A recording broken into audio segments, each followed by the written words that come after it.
היום קמתי, והאמת שלא ישנתי, כאילו ישנתי טוב, אבל לא...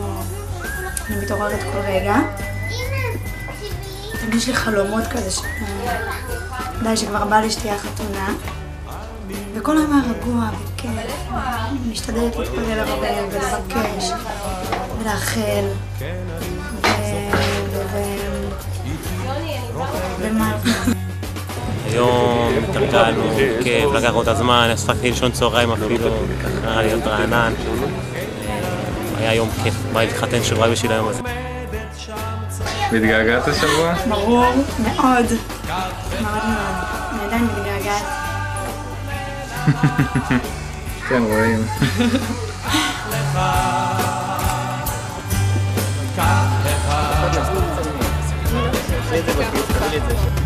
אתה רוצה להצטלם איתי?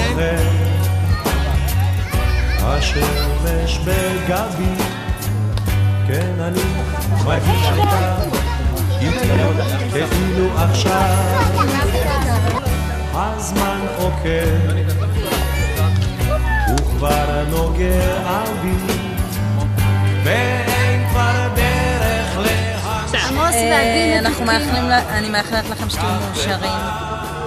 גם המון המון אושר ושמחה ותמיד כל השנים מחדש.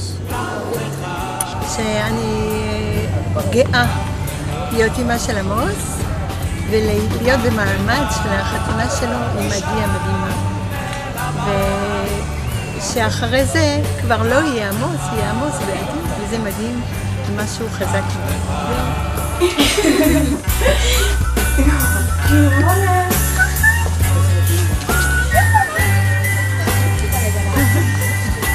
תתחיל אליי פה שעבדתי על השם.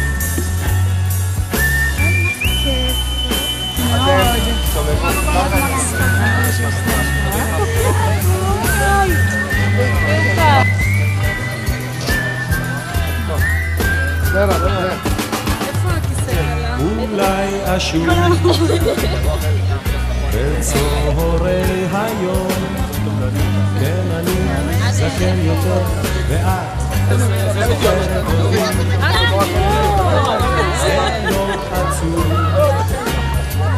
שמסתיים חלום, זה לא עצוב כי את נשארת איתי, כך אחד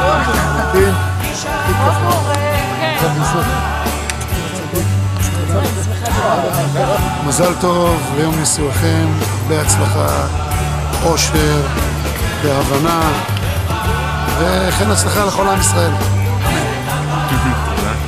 ברכה, יש ברכה? לכל הצעירים שהתחתנו ואני מאחלת להם מזל טוב ויהיה שנה טובה לכל עם ישראל.